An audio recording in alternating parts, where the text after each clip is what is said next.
be no way. Together we will learn.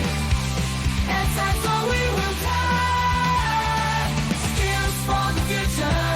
Dreams will nurture. လုံးမဲမင်္ဂလာပါကျွန်မစောငိမ့်အေးပါခုဗီဒီယိုမှာက Excel tutorial အနေနဲ့ပေါ့နော်ဒီလုပ်ငန်းခွင်ထဲမှာလက်တွေ့အသုံးဝင်မဲ့ဒီ function လေးတွေမျှဝေပေးခြင်းနဲ့ so ပထမတစ်ခုကဘာလဲဆိုလို့ရှိရင်ကျွန်တော်တို့ workday function ပေါ့နော်ဒီမှာ3ခုမျှဝေပေးမယ် so workday ရဲ့ workday.int ရဲ့ပေါ့နော်ဒီနှစ်ခုအရင်ပြောမယ် so workday နဲ့ workday.int ရဲ့ဆိုတော့ဒီ function ကဘယ်အခါမှာသုံးမှာလဲဆိုလို့ရှိရင်ဥပမာကျွန်တော်တို့က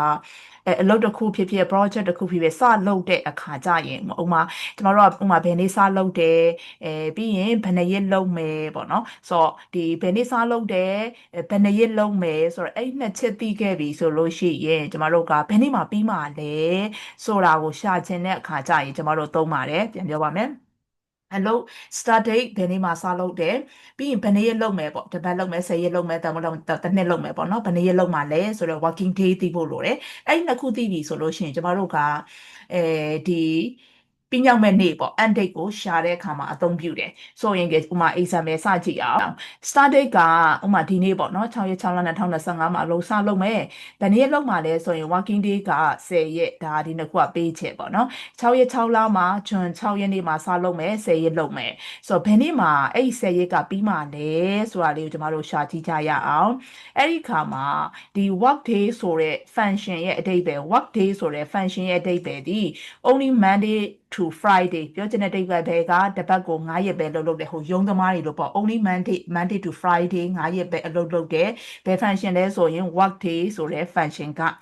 ဟုတ်ပြီနော်နောက်တစ်ခုဒီမှာတခါတည်း workday.intl ဆိုတဲ့ function ကကြတော့တစ်ပတ်ကို9ရက်လည်းမဟုတ်သွားဟိုပိတ်ချင်တဲ့ရက်ပိတ်လို့ရတယ်ပေါ့ပြောချင်တာက workday လို့ပြောရဲဆို Monday to Friday ပဲပါမယ်စနေတနင်္ဂနွေမပါဘူးဒါက workday workday.int ကကြတော့တစ်ပတ်မှာတစ်ရက်ပဲပိတ်မယ်ဥပမာ maybe တစ်ပတ်ကို6ရက်လုပ်မယ် Sunday ပိတ်မယ် Monday ပိတ်မယ်ဗုဒ္ဓဟူးနေ့ပိတ်ပြောချင်တာကိုပိတ်ချင်တဲ့ရက်ပိတ်လို့ရတယ်အဲ့ဒါဒီပါလဲဆိုတော့ workday.intl ဟုတ်ပြီနော်တစ်ပတ်ကို6ရက်လုပ်ချင်တဲ့တစ်ပတ်ကို9ရက်လုပ်မယ်ပိတ်တာတော့တနင်္လာနဲ့အင်္ဂါပဲပိတ်မယ်ဒီလိုမျိုးကိုပိတ်ချင်တဲ့ရက် weekend day တွေစိတ်ကြိုက်ဖန်တီးချင်တယ်ဆိုလို့ရှိရင်တော့ workday.intl ဆိုတဲ့အရာကိုသုံးပါတယ်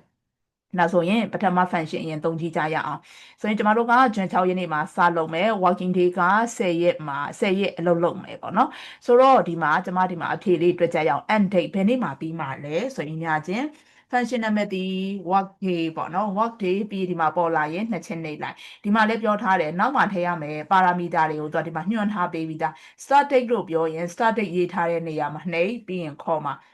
ပြီးရင် days ပေါ့ဘယ်နေ့ရက်လုံးမှာလဲဆိုရင်ဒီမှာဒီမှာ10ရက်လုံးမယ်ပေါ့နော်ပြီးရင်နောက်မှာ holiday ဆိုတာလေးခဏထား holiday က option နဲ့ကျွန်မဒီအခုတွေ့တဲ့ခါမှာ holiday မပါဘဲနဲ့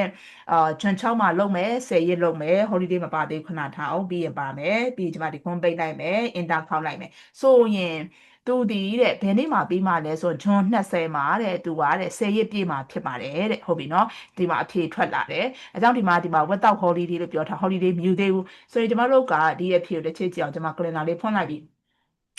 ကျမတို့6ရက်နေ့ကနေတော့ Monday to Friday ပဲလောက်တာဖြစ်တဲ့အတွက်ဒီမှာ9 10 11 12 13တရဲဒီမှာ16ကနေ20အထိတရဲပေါ့နော်ဒါကြောင့်မို့သူဒီ10ရက်ပြည့်မဲ့နေ့ဒီဘယ်နေ့လဲဆိုတော့ June 20ဖြစ်ပါတယ်တပတ်ကို9ရက် Monday to Friday ပဲလောက်တယ်ဆိုတော့ဒီဟာကိုကျမ holiday က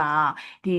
June 12မှာကျမ holiday တရက်ယူလိုက်မယ်ဆိုတော့ holiday ယူမယ်သူရဲ့end date ကိုပဲရချင်တာဖြစ်တဲ့အတွက် what day function နာမည်ဒီ what day start date is ကဘယ်နေ့စမှာလဲဘယ်နှစ်ရက်လုံးမှာလဲကောမှာဒီက holiday ထည့်လိုက်မယ် holiday က June 12မှာကျွန်မနားမယ်ပေါ့နော်ဒီဘက်က9ရက်ပဲနော်အဲမဲ့ June 12မှာအလုံးမလုပ်ဘူး holiday ယူလိုက်မယ်ပြီးရင် enter ခောက်လိုက်မယ်ဆိုရင်သူက23ရက်နေ့ကျမှပြီးမယ်ပေါ့ end date ကဘာကြောင့်မို့လဲဆိုတော့ကျွန်တော်ပြန်ကြည့်ကြအောင် June 12ကဒီမှာလေJune 12က Thursday မှာကျွန်မယူလိုက်တယ်ဆိုတော့ပထမတစ်ပတ်ကကြတော့4ရက်ပဲယူတယ်လို့4ရက်ပဲလုပ်တယ်လို့ဖြစ်ပြီးတော့မှ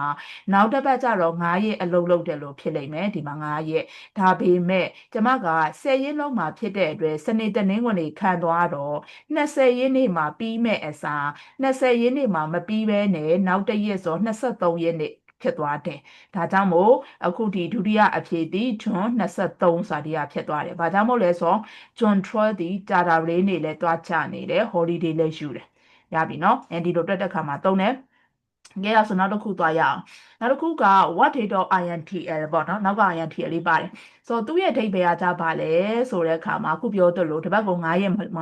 လောက်တာလဲဖြစ်နိုင်တယ်ဒါပေမဲ့ဥပမာဒီစနေတနင်္ဂနွေအလုံးမလုပ်ဘူးလို့ပုံစံမဟုတ်ဘူး။ तू ကတနင်္လာအင်္ဂါနားကျင်လဲနားမယ်တနင်္လာဗုဒ္ဓနားကျင်လဲနားမယ်နားတဲ့ရည်ဒီစိတ်ကြိုက်ဖန်တီးနိုင်တယ်။ဒါမှမဟုတ်ရင်Sunday လုံးမလုပ်ဘူးကွာ။အဲဆိုရင်ကျမတို့ကဗာလဲ Sunday ကိုနားရက်တတ်မှတ်လိုက်မယ်ဆိုတစ်ပတ်ကို6ရက်ဖြစ်မယ်ပေါ့နော်။ကြည့်ရဆိုလို့ရှိရင်လိုက်တစ်ချက်ကြည့်ရအောင် holiday မစဉ်းစားသေးဘူးနော်။what date of ဒီ INTL ဆိုတာနှစ်ချက်နှိပ်လိုက်မယ်။ तू ကလည်းအတူတူပဲ start date ဒီမှာနော် start date ကောမှာပြီးရင်ဘယ်နေ့လုံးမှာလဲ10ရက်လုံးမယ်ကောမှာအဲ့မှာဒါပဲထူးခြားချက်ကနိုင်နော်ကျမဒီမှာထင်ရှားဖြစ်ဆိုတော့ဒီနေရာမှာဒီမှာပေါ်လာတာတွေတစ်ချက်ကြည့်အောင်ကျမကဒီမှာ1 to ဘယ်ထိလဲဆိုတော့17ထိရွေးလို့ရတယ်1 to 17ထိ1လို့ရွေးလိုက်တယ်ဆိုရင်ကျမဒီစနေတနင်္ဂနွေ off ဖြစ်သွားမယ်ဆိုတော့စနေတနင်္ဂနွေနားကျင်တယ်ဆို1လို့ရွေးတာဆိုစနေနေ့နားကျင်တယ်ဆိုတနေ့က what day နဲ့သွားတူနေမှာပေါ့နော်နောက်နံပါတ်2ကိုရွေးလိုက်တယ်ဆိုရင်ဒီမှာ Sunday နဲ့ Monday နားမယ်နံပါတ်3ကိုရွေးလိုက်တယ်ဆို Monday Tuesday နားမယ်နံပါတ်4ဆိုတော့ဒီမှာလေ Tuesday Wednesday လိုက်တဲ့အဲဆိုဒီမှာဖတ်ကြည့်လို့ရတယ်နော်ဆိုတော့1 to 7ကကြာ2ရက်နားမယ်ပေါ့နော်ဥပမာ Friday နဲ့ Saturday နားမယ်ဆိုနံပါတ်7ရွေးပေါ့မဟုတ်ဘူးပုံမှန်တိုင်းပဲငါတို့ရဲ့ဆိုင်က Sunday ပိတ်မယ်ငါတို့ရဲ့လောကဆိုရင်ဒီမှာ11လို့ရွေးလိုက်ရင် Sunday နားမယ်စောက်တော့ဆိုင်တွေက Sunday မှာ busy တာဖြစ်တဲ့အတွက် mostly က Monday နားကြတယ်ဆိုရင်ဒီမှာကဒီမှာ Monday only လို့နံပါတ်12ကိုရွေးလိုက်ရင် Monday ပိတ်မယ်ဒီသဘောကိုပြောချင်တာဆိုတော့ဒီမှာ1 to 70တိရှိပါတယ်ပေါ့နော်ဒီမှာစိတ်တိုင်းကြာ70ထိရှိတယ်နော်စနေတရက်ပဲပိတ်ချင်တယ်ဆိုရင်ဒါ16လို့ရေးမှာပေါ့နော်ဆိုတော့ကျမက Sunday နားမယ်လို့ရွေးလိုက်မယ်နော်ဒီမှာ11နေရာမှာကျမနှစ်ချက်နှိပ်လိုက်ပဲအဲဆို11အဓိပ္ပာယ်ဒီ Sunday နားမယ်လို့ပြောချင်တာဖြစ်ပါတယ်ပြီးရတယ် holiday မပါသေးဘူးတိုင်းမဲ့ထားလိုက်မယ် enter ခောက်လိုက်မယ်ဆိုရင်ကျမကဒီမှာ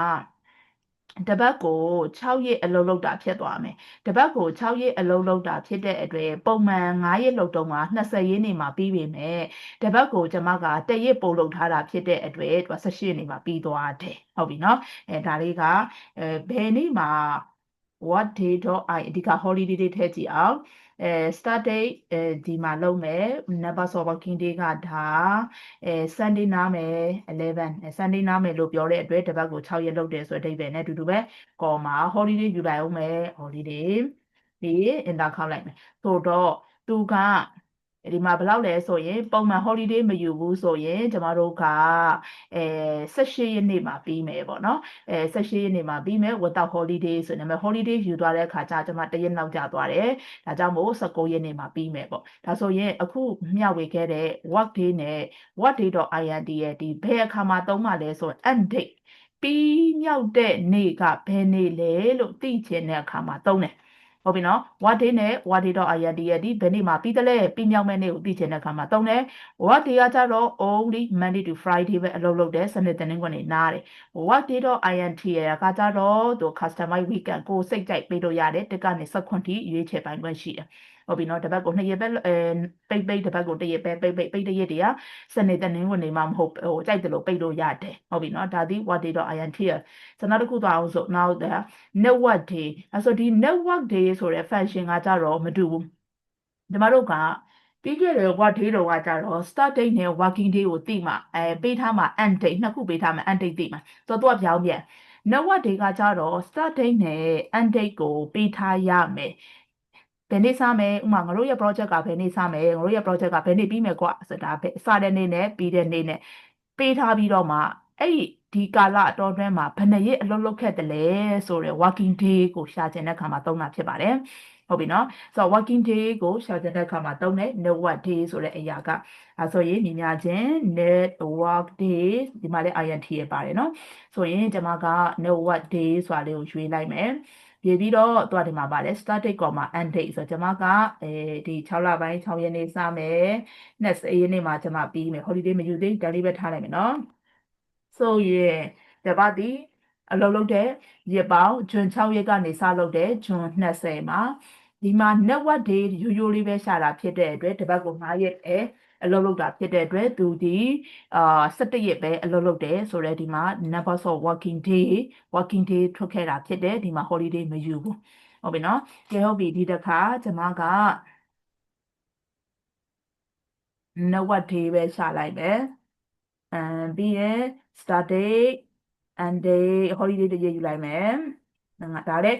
what day လို့ပြောတဲ့ Monday to Friday 5ရက်ပဲလုပ်တယ်နော်ဆိုရင်သူက and take ကဘယ်နေ့လဲဆိုတော့သူကကြတော့သူက sorry number of working day ပေါ့နော် working day အလုပ်ရုပ်တဲ့ရက်ကဘယ်နှစ်ရက်ဖြစ်သွားလဲဆိုရင် holiday တစ်ရက်ယူလိုက်တာဖြစ်တဲ့အတွက်တစ်ရက်လျော့သွားတယ်လျော့သွားတာဖြစ်တဲ့အတွက်သူကဒီမှာပါ6ရက်6လကနေဒီမှာ6ရက်6လကနေသူက20ရက်နေ့မှာပြီးမယ်နော်လို့ပြောတယ်ဆိုလို့ရှိရင်20ရက်နေ့မှာပြီးရနော်လို့ပြောတယ်ဆိုရင်သူဒီလုပ်ခဲ့တဲ့ဒီမှာရက်ပေါင်းဒီ Monday to Friday 10ရက်17ရက်လုပ်ခဲ့တာဖြစ်တယ်အဲ့ဒီမှာ12ရက်နေ့မှာ